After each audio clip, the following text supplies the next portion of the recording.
Today, the FBI announced teams of investigators are heading to Kosovo to help gather evidence in war crimes. In Hollywood, a former actress, best known for her role in The Virginian 3 decades ago, has spent years capturing the images of such human rights abuses all over the world. Tonight, Pippa Scott's point of view. Almost always now, somebody has a camera somewhere.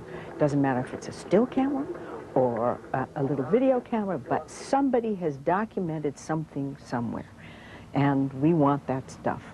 We have seen that footage, and it's the footage of Mladic giving the orders. When he gives the orders about you'll all be safe and all of that, that was not Petrovic.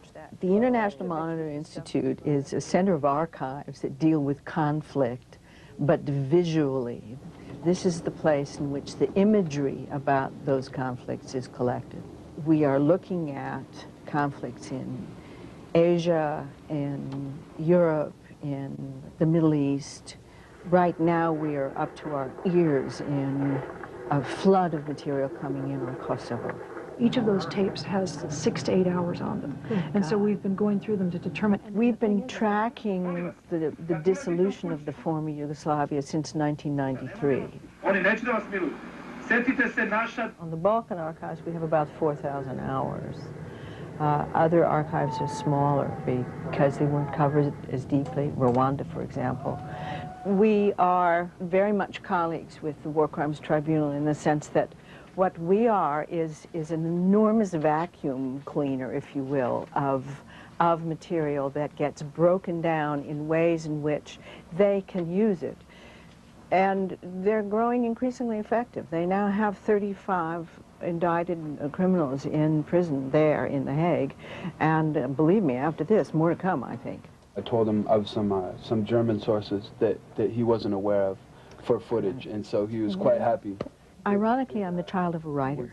My father wrote most of the Ginger Rogers Fred Astaire movies, so I'm a movie brat. I've been involved in the movie world all my life.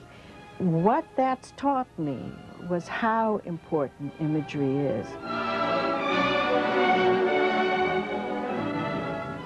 I knew that powerful imagery galvanized the world. Archiving this material, being a witness to history, being a visual conscience, it's the only thing I know how to do at the moment to try and get this bloodshed stopped. We have to find a way to say to these tyrants, you can't do this anymore. You can't get away with this anymore, and the world is watching. Founder of the International Montior Institute, Pippa Scott. We're interested in hearing your comments about this story or anything else, so you can email us at weekend@abcnews.com. I'm Elizabeth Vargas. Good night.